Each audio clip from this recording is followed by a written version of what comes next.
বিশ্বের প্রথম দেশ হিসেবে 16 বছরের নিচের সব কিশোর কিশোরীদের জন্য সামাজিক মাধ্যম ব্যবহার সম্পূর্ণভাবে বন্ধ করে দিয়েছে অস্ট্রেলিয়া। মঙ্গলবার মধ্যরাত থেকে কার্যকর হওয়া এই কঠোর আইনে টিকটক, ইউটিউব, ইনস্টাগ্রাম, ফেসবুক সহ 10টি বড় প্ল্যাটফর্মকে বাধ্য করা হয়েছে অস্ট্রেলিয়ার অপ্রাপ্তবয়স্কদের অ্যাকাউন্ট বন্ধ করতে। এই উদ্যোগকে স্বাগত জানিয়েছেন অস্ট্রেলিয়ার প্রধানমন্ত্রী অ্যান্থনি অ্যালবানিজ। এই আইন অমান্য করলে জরিমানা হতে পারে সর্বোচ্চ 49.5 মিলিয়ন অস্ট্রেলিয়ান ডলার। আইন কার্যকর হওয়ার আগের দিন শিক্ষার্থীদের উদ্দেশ্যে বার্তা দিয়ে প্রধানমন্ত্রী অ্যান্থনি অ্যালবানিজ বলেন, 16 বছরের নিচে কেউ আর সোশ্যাল মিডিয়া অ্যাকাউন্ট রাখতে পারবে না। Hi there, students. It's the Prime Minister here, and I want to speak to you directly about something very important. From December 10, if you're under 16, you're no longer allowed to have a social media account. প্রধানমন্ত্রী Albanese এই নিষেধাজ্ঞাকে বলেছেন বিশ্ব নেতৃত্বমূলক পদক্ষেপ। তিনি আরও জানিয়েছেন, এতে শিশুদের মানসিক নিরাপত্তা ফিরে আসবে আর অভিভাবকরা ফিরে পাবেন স্বস্তি। আইন কার্যকর হওয়ার সাথে সাথেই দেখা গেছে নাটকীয় পরিবর্তন। অসংখ্য কিশোর কিশোরী তাদের সামাজিক মাধ্যমগুলোতে পোস্ট করেছে বিদায় বার্তা। অনেকে আবার লগ ইন করতে গিয়েই দেখেছে তাদের অ্যাকাউন্ট নিষ্ক্রিয়। এমনকি কিছু শিশু বয়স নির্ধারণ প্রযুক্তিকে ফাঁকি দিতে মুখে দাড়ি লাগিয়ে কৌশলও নিয়েছে। কমিউনিকেশন মিনিস্টার আনিকা ওয়েলস জানান, কোনো প্রকার চালাকি করে লাভ হবে না, কারণ প্ল্যাটফর্মগুলো নিয়মিত অ্যাকাউন্ট যাচাই করবে। 10 ডিসেম্বরকে একটি আন্দোলনের সূচনার দিন হিসেবে মনে রাখা হবে বলেও মন্তব্য করেন তিনি। Australia, a continent so far away and now yet so far ahead when it comes to online safety. December 10 will be remembered as a moment that sparked a movement. সরকার জানিয়েছে, শুধু টিকটকেই প্রথম দিনে 200,000-এরও বেশি অ্যাকাউন্ট বন্ধ হয়েছে। আর ক্রিসমাসের আগেই নজরদারির প্রথম রিপোর্ট প্রকাশ করবে e safety commission. E safety commissioner Julie Inman Grant বলেন, এটি সেই মুহূর্ত যখন অস্ট্রেলিয়া ক্ষতিকর ফিচারগুলোর বিরুদ্ধে অবস্থান নিচ্ছে। Well, this is Australia calling time on social media and the deceptive and harmful design features tethering our children. আইন কার্যকর হওয়ার আগের দিন প্রধানমন্ত্রী শিক্ষার্থীদের অনুরোধ করে বলেন, আগামী ছুটির সময় স্ক্রিন ছেড়ে খেলাধুলা, বই পড়া এবং পরিবার বন্ধুদের সঙ্গে সময় কাটাতে।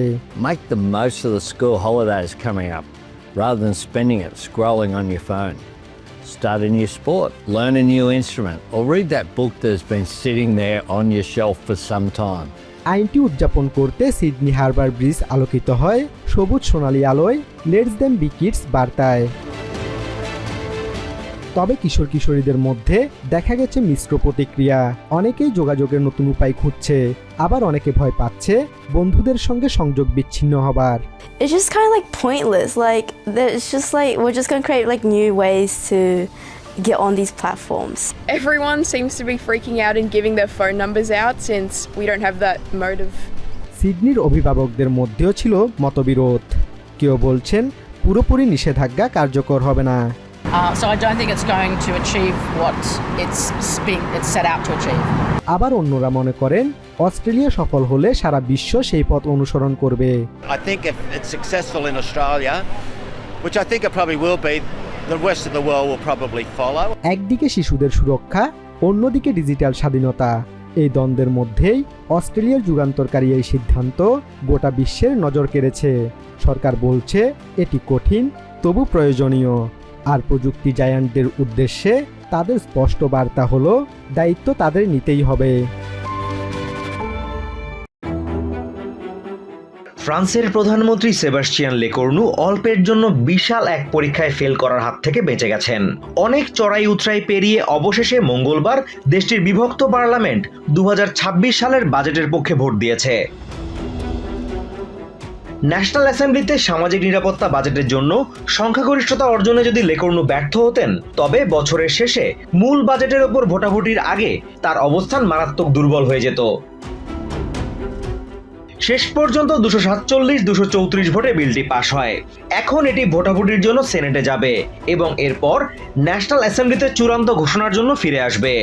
2026 সালের সামাজিক নিরাপত্তা অর্থায়ন বিলের ওপর মোট ভোট পড়েছে 574টি, বৈধ ভোট 481টি।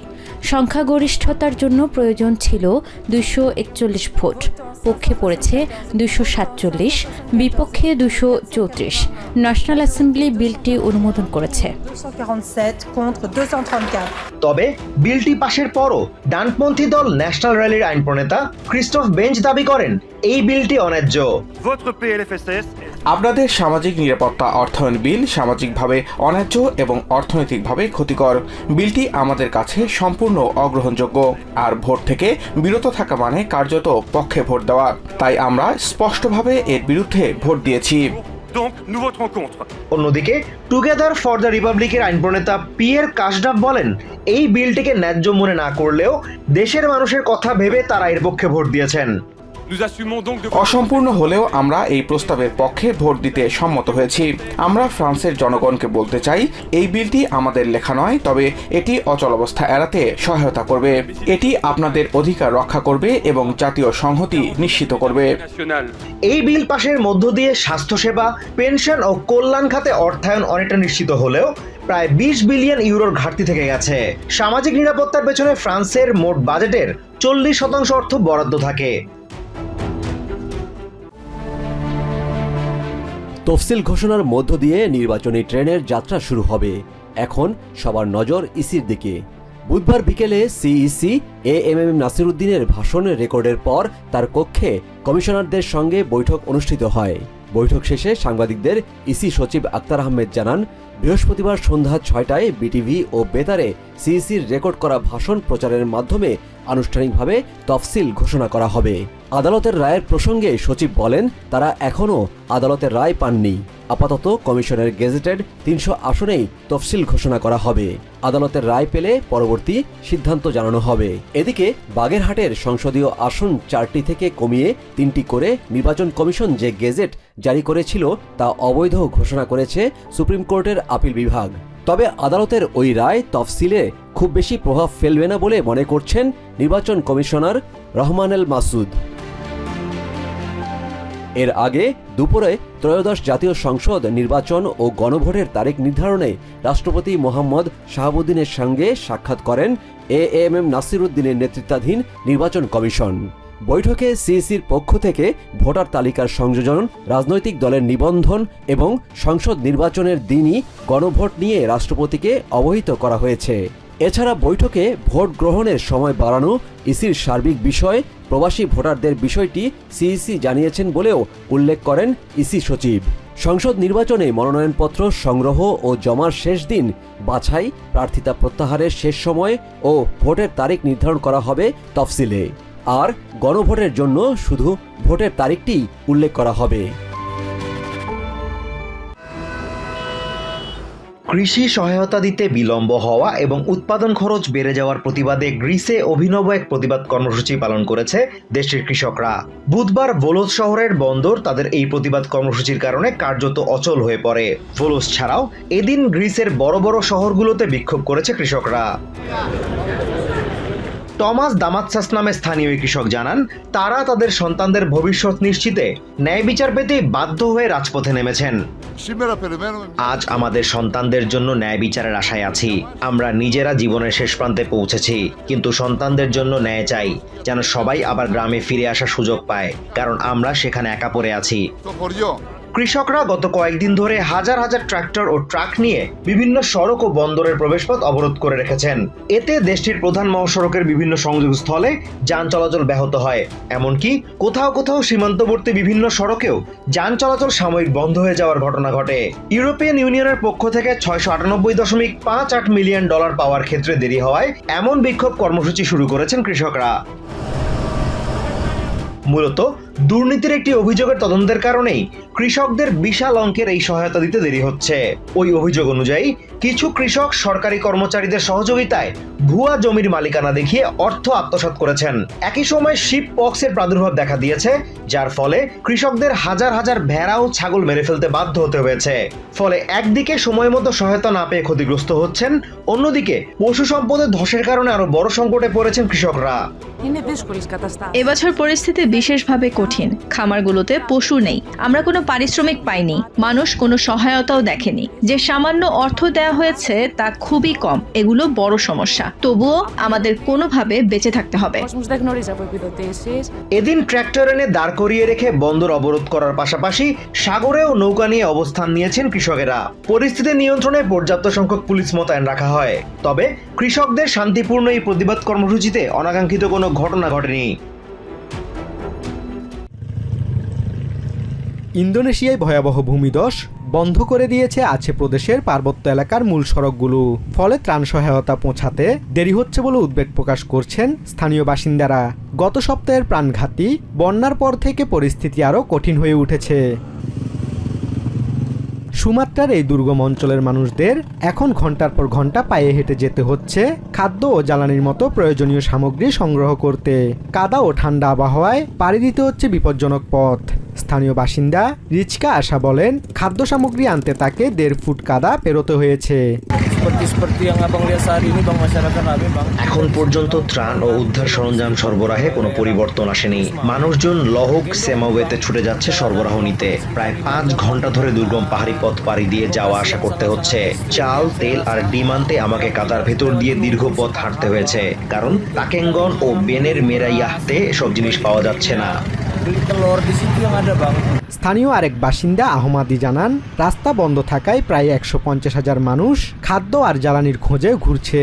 অনেক শিশু 2 সপ্তাহ ধরে শুধু সবজি খেয়ে আছে। এই দুর্যোগ বেনের মেরাইয়াহর সাথে বিরেউন এবং লাহক সেমাউয়ের মধ্যে পরিবহন ব্যবস্থা পুরোপুরি ভেঙে দিয়েছে। ফলে প্রায় 150,000 মানুষ রাস্তার পাশে ভিড় জমিয়ে খাদ্য ও দৈনন্দিন প্রয়োজনীয় জিনিস যেমন চাল আর ডিম খুঁজছে। বাচ্চারা 2 সপ্তাহ ধরে হয়তো শুধু কুমড়ো খেয়ে বেঁচে আছে। মানুষজন জ্বালানিও খুঁজছে যাতে দূরে থাকা পরিবারের সঙ্গে দেখা করতে বা তাদের খোঁজ নিতে যেতে পারে। সড়ক যোগাযোগ বিচ্ছিন্ন হওয়ায় হাজার হাজার মানুষ খাদ্য, জ্বালানি এবং দৈনন্দিন প্রয়োজনীয় সামগ্রী সংগ্রহে হিমশিম খাচ্ছেন। পরিস্থিতি মোকাবিলায় সুমাত্রার স্থানীয় কর্তৃপক্ষ সরকারকে জরুরি অবস্থা ঘোষণার আহ্বান জানিয়েছে, যাতে ত্রাণ ও উদ্ধার কার্যক্রমে অতিরিক্ত তহবিল বরাদ্দ পাওয়া যায়। সরকারি তথ্য অনুযায়ী ইন্দোনেশিয়ায় স্লাইকোন সৃষ্ট বন্যা ও ভূমিধসে মৃতের সংখ্যা বেড়ে দাঁড়িয়েছে 967 জনে। এখনও নিখোঁজ অন্তত 262 জন। আহত হয়েছেন 5,000 মানুষ। প্রতিবেশী দেশ মালয়েশিয়া এবং থাইল্যান্ডেও প্রায় 200 জনের প্রাণহানি ঘটেছে। অস্ট্রেলিয়ায় 16 বছরের কম বয়সীদের সামাজিক মাধ্যম ব্যবহারে নিষেধাজ্ঞা আরোপের পদক্ষেপ থেকে ইউরোপ শিক্ষা নেবে বলে আশা প্রকাশ করেছেন ইউরোপিয়ান পার্লামেন্ট সদস্য ক্রিস্টেল স্কালডেমেসো। সামগ্রিক বিবেচনায় এই পদক্ষেপকে সময় উপযোগী দাবি করে তিনি বলেন, অনলাইন প্ল্যাটফর্মগুলোর ক্ষতিকর প্রভাব থেকে শিশু কিশোরদের রক্ষায় এই পদক্ষেপ অত্যন্ত কার্যকরী হবে বলে আশাবাদী তিনি। I think it's very exciting. I'm happy that they also have the same analysis as I have, that we need to protect kids better for what is taking place online. বিশ্বের প্রথম দেশ হিসেবে বুধবার অস্ট্রেলিয়া 16 বছরের কম বয়সীদের জন্য সামাজিক মাধ্যম ব্যবহার নিষিদ্ধ করেছে। টিকটক, অ্যালফাবেটের ইউটিউব এবং মেটার ইনস্টাগ্রাম ও ফেসবুক সহ অন্যান্য প্ল্যাটফর্মগুলোতে শিশু কিশোরদের প্রবেশ বন্ধ করা হয়েছে। একই ধরনের একটি প্রতিবেদনের উপর ইউরোপিয়ান পার্লামেন্টে ভোটাভুটি হয়েছে জানিয়ে স্ক্যালডেমোস বলেন, তাদেরও লক্ষ্য সামাজিক মাধ্যম ব্যবহারের ন্যূনতম বয়স 16 বছর করা। তবে অভিভাবকরা চাইলে এটি 13 বছরও করা যেতে পারে। In the European Parliament, we recently voted an own initiative report where we call for an age limit for access to social media. তবে অস্ট্রেলিয়ার এই পদক্ষেপের সাথে পুরোপুরি দ্বিমত পোষণ করেছে ফ্রান্সের রাজধানী প্যারিসের বিভিন্ন ইউনিভার্সিটির শিক্ষার্থীরা। তারা মনে করেন, পুরোপুরি বন্ধ না করে সীমিত পরিসরে শিশু কিশোরদের জন্য সামাজিক মাধ্যম উন্মুক্ত রাখা উচিত ছিল। তবে এ ধরনের পদক্ষেপের ইতিবাচক প্রভাবের কথাও বলেছেন কেউ কেউ। অস্ট্রেলিয়ার তরুণদের আমি যতবার দেখেছি, আমার মনে হয়েছে এই নিষেধাজ্ঞা তাদের উপকারে আসতে পারে। তবে একই সাথে আমরা সবাই 12 বছর বয়স থেকেই সামাজিক মাধ্যম ব্যবহার করে অভ্যস্ত। তাই বহু বছর ধরে অন্তত ইনস্টাগ্রাম বা এই ধরনের প্ল্যাটফর্ম ব্যবহার থেকে বিরত থাকা বাস্তবে কঠিন হবে। অনেকে মনে করেন সামাজিক মাধ্যম বর্তমান যুগের তরুণদের তথ্য পাওয়ার সবচেয়ে বড় প্ল্যাটফর্ম। ফলে সামাজিক মাধ্যম পুরোপুরি নিষিদ্ধ করা সমীচীন নয়। সামাজিক মাধ্যম তরুণদের তথ্য পাওয়ার ভালো মাধ্যম, কারণ তারা টেলিভিশন, রেডিও বা সংবাদপত্রে তেমন মনোযোগ দেয় না। তবে সাইবার বুলিং ও আসক্তির কারণে কিছুটা বিধিনিষেধের দরকার হতে পারে, যদিও পুরোপুরি নিষিদ্ধ করা উচিত নয়। আমি 2002 সালে জন্মেছি, আর এখনই দেখি আজকের স্কুল পড়ুয়াদের সাথে আমাদের সময়ের মধ্যে বড় ফারাক তৈরি হয়েছে। কোনো শিক্ষার্থী আবার অস্ট্রেলিয়ার এই পদক্ষেপকে ব্যক্তিগত স্বাধীনতার উপর হস্তক্ষেপ হিসেবে অভিহিত করেন। সামাজিক মাধ্যমের কারণে যে সমস্যাগুলো তৈরি হয় সেগুলো মোকাবিলায় অনেক পদক্ষেপ নেওয়া যায়। আমি অস্ট্রেলিয়ার এই নিষেধাজ্ঞার বিপক্ষে। মানুষের স্বাধীনতাকে সম্মান করা সবসময়ই ভালো, আর এই সমস্যার সমাধান হওয়া উচিত অভিভাবকদের শিক্ষা ও দায়িত্বের মাধ্যমে, সাধারণ জনগণের ওপর সরকারি পদক্ষেপ চাপিয়ে দিয়ে নয়। দীর্ঘ সময় ধরে অস্ট্রেলিয়া সরকারের প্রচেষ্টার পর অবশেষে মঙ্গলবার রাত 12টার পর থেকেই দেশটির 16 বছরের কম বয়সীদের জন্য সামাজিক মাধ্যমে প্রবেশাধিকার বন্ধ হয়ে গেছে। ইয়েমেনের দক্ষিণাঞ্চলে ক্ষমতার পালাবদলে দেশটিতে বিভক্তি আরও স্পষ্ট হয়ে উঠছে। ইউনাইটেড আরব আমিরাতের সমর্থনপুষ্ট দক্ষিণাঞ্চলীয় বিচ্ছিন্নতাবাদী গোষ্ঠী সাদার্ন ট্রানজিশনাল কাউন্সিল এসটিসি দাবি করেছে তারা এখন দক্ষিণের বিস্তীর্ণ এলাকাসহ গুরুত্বপূর্ণ বন্দরনগরী এডেনেও নিয়ন্ত্রণ প্রতিষ্ঠা করেছে, যেখানে দীর্ঘদিন ধরে সৌদি সমর্থিত আন্তর্জাতিক স্বীকৃত জাতীয় সরকারের ঘাঁটি ছিল। হুথি বিরোধী দল হিসেবে ইয়েমেনের জাতীয় সরকারের প্রধান মিত্র ছিল বিদ্রোহী গোষ্ঠী এসটিসি, কিন্তু সোম ও মঙ্গলবার টানা অভিযানের পর এডেন নিয়ন্ত্রণের ঘোষণা দিয়েছে এসটিসি। এরপরই দলটির রাজনৈতিক কার্যালয়ের প্রধান আনিস আল শারফি নতুন বাস্তবতা সামনে আনেন। আমরা কোনো উত্তরাঞ্চলীয় প্রদেশ নই যে সেখান থেকে আলাদা হব। দক্ষিণে একসময় আমাদের স্বাধীন রাষ্ট্র ছিল, সেই রাষ্ট্র পুনরুদ্ধারের অধিকার আমাদের আছে। বাস্তবে উত্তরাঞ্চল নিজেই বিচ্ছিন্ন হয়ে গেছে। হুতিরা সানায় নিজেদের রাষ্ট্র গড়ে তুলেছে, আমরা দক্ষিণের মানুষরা তাই আমাদের অঞ্চল শাসন করব। মঙ্গলবার থেকে দেশটির সর্ববৃহৎ প্রদেশ হাজরামাউতের শায়উন শহর থেকে এডেন পর্যন্ত এসটিসির উপস্থিতি দৃশ্যমান দেখা গেছে। সরকারি ভবন, প্রেসিডেন্সিয়াল প্যালেস সহ বিভিন্ন স্থাপনায় তাদের সদস্যদের মোতায়েন থাকতে দেখা যায়। তবে এখনই জাতীয় সরকারের বিরুদ্ধে আলোচনার পথ বন্ধ করছে না এসটিসি। সৌদি আরব সহ প্রতিবেশী দেশগুলোর সাথে সম্পর্ক রক্ষার কথাও বলেন আনিস আল শারফি। দক্ষিণের লক্ষ্য সামনে রাখলেও আমরা জাতীয় নিরাপত্তার সাথে আপোষ করব না। সেই সাথে সৌদি আরব, ওমান বা উপসাগরীয় প্রতিবেশী দেশ ও লোহিত সাগরের নিরাপত্তা ও স্থিতিশীলতা রক্ষায় আমরা সর্বত্র সমর্থন করব। একই সাথে আনিস আল শারফি জানান, হুথিদের মোকাবিলায় এসটিসি একা কোনো সামরিক পরিকল্পনায় যেতে চায় না। তার দাবি, ইয়েমেনের জাতীয় নিরাপত্তা রক্ষায় আরব এবং আন্তর্জাতিক জোটের সহযোগিতা প্রয়োজন।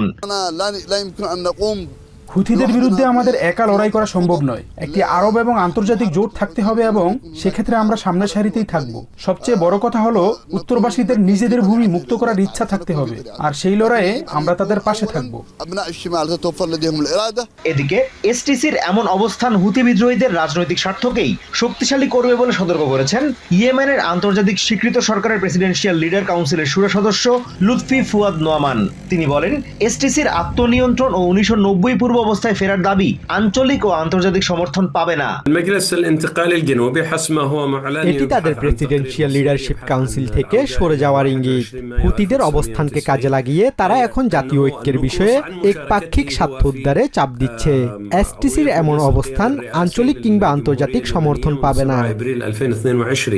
455,500 বর্গ কিলোমিটার আয়তনের ইয়েমেনে মাত্র 70 বর্গ কিলোমিটার এলাকা এখন জাতীয় সরকারের নিয়ন্ত্রণে। অন্যদিকে এসটিসির দাবি অনুযায়ী 314,237 বর্গ কিলোমিটার তথা দেশটির অর্ধেকের বেশি এলাকা তাদের নিয়ন্ত্রণে রয়েছে। আর রাজধানী সানা সহ প্রায় 60,000 বর্গ কিলোমিটার নিয়ন্ত্রণ করছে হুথি গোষ্ঠী। এছাড়া পৃথকভাবে দেশটির কিছু অংশ নিয়ন্ত্রণ করছে হাজরামি এলিট ফোর্স ও ইয়েমেনি ন্যাশনাল রেজিস্ট্যান্স ফোর্স নামের আলাদা দুটি সশস্ত্র গোষ্ঠী। অদূর ভবিষ্যতে ইউক্রেনের প্রেসিডেন্ট নির্বাচন অনুষ্ঠিত হবে এমন সম্ভাবনার বিষয়ে সন্দেহ প্রকাশ করেছেন সাধারণ ইউক্রেনিয়ানরা। পাশাপাশি প্রেসিডেন্ট নির্বাচনের প্রয়োজনীয়তা নিয়েও প্রশ্ন তুলেছেন কেউ কেউ। এছাড়া প্রশ্ন উঠেছে যুদ্ধক্ষেত্রের সম্মুখ সারি ও রাশিয়ার দখলে থাকা অঞ্চলগুলোতে নির্বাচন কিভাবে অনুষ্ঠিত হবে তা নিয়েও। মঙ্গলবার ইউক্রেনের প্রেসিডেন্ট ভলোদিমির জেলেনস্কি জানিয়েছেন তিনি নির্বাচনের জন্য প্রস্তুত। পাশাপাশি চলমান যুদ্ধের মাঝে নিরাপত্তা নিশ্চিতের বিষয়ে আমেরিকা ও ইউরোপিয়ান অংশীদারদের সহযোগিতা চেয়েছেন তিনি। সাংবাদিকদের তিনি বলেন, নিরাপত্তা নিশ্চিত করা গেলে আগামী 60 থেকে 90 দিনের মধ্যে নির্বাচন অনুষ্ঠিত হতে পারে। জেলেনস্কি আরও বলেন, সামরিক আইন জারি রেখেই নির্বাচন আয়োজনের জন্য দেশটির পার্লামেন্টকে প্রয়োজনীয় আইন প্রণয়নের আহ্বানও জানাবেন তিনি। তবে ইউক্রেনে সামরিক আইন জারি থাকাকালীন নির্বাচন অনুষ্ঠিত হওয়ার নিয়ম নেই। লানা নামে এই বুকশপ কর্মী তেমনটাই দাবি করেন। আমাদের দেশের সামরিক আইন জারি থাকাকালীন নির্বাচন অনুষ্ঠিত হয় না, এটি স্পষ্টভাবে নির্ধারিত আছে। ট্রাম্প যা চান সেটি তার নিজস্ব বিষয়। তিনি সম্পূর্ণ ভিন্ন একটি দেশের প্রেসিডেন্ট, যার সঙ্গে ইউক্রেনের কোনো সম্পর্ক নেই। আমি সমর্থন করি যে নির্বাচন হওয়া উচিত সামরিক আইন শেষ হওয়ার পর, আমাদের বিজয়ের পর যেমনটা হওয়া উচিত। রোমান নামে এই অবসরপ্রাপ্ত সরকারি কর্মকর্তা সম্মুখ সারিতে যুদ্ধরত সেনা এবং সীমান্তের বাসিন্দারা কিভাবে ভোট দেবে সেই প্রশ্ন তোলেন। আমার ব্যক্তিগত মতামত এখন গুরুত্বপূর্ণ নয়। সম্মুখ সারিতে থাকা মানুষরা কিভাবে ভোট দেবে, তাদের কাছে কি ট্রেঞ্চে ব্যালট বাক্স পাঠানো হবে? আমার মনে হয় আমাদের আগে যুদ্ধ শেষ করতে হবে, তারপরে নির্বাচন আয়োজন করা উচিত। তবে ইনা নামে এই তরুণী স্পষ্ট করে জানান, যুদ্ধের মধ্যে নির্বাচন আয়োজন করা পুরোপুরি অযৌক্তিক। আমি মনে করি এখন নির্বাচনের উপযুক্ত সময় নয়, কারণ ইউক্রেনিয়ানরা প্রচণ্ড চাপের মধ্যে আছে। নির্বাচন হলে তা অতিরিক্ত মানসিক ও আবেগগত চাপ তৈরি করবে। তাই বর্তমান প্রেসিডেন্টের সঙ্গেই থাকা ভালো। তিনি 2022 সালে আমাদের ছেড়ে যাননি, আর নতুন কাউকে নির্বাচিত করলে তিনি আরও ভালো হবেন তার কোনো নিশ্চয়তা নেই। বেশিরভাগ ইউক্রেনিয়ানই মনে করেন যুদ্ধে পুরো ইউক্রেনের অবস্থা লণ্ডভণ্ড হয়ে আছে। এমন অবস্থায় নির্বাচন আয়োজিত হলে সেটি চলমান সংকটকে আরো ঘনীভূত করবে। তারা চলমান এই সংকট সমাধানের উপর বেশি গুরুত্ব আরোপ করেন।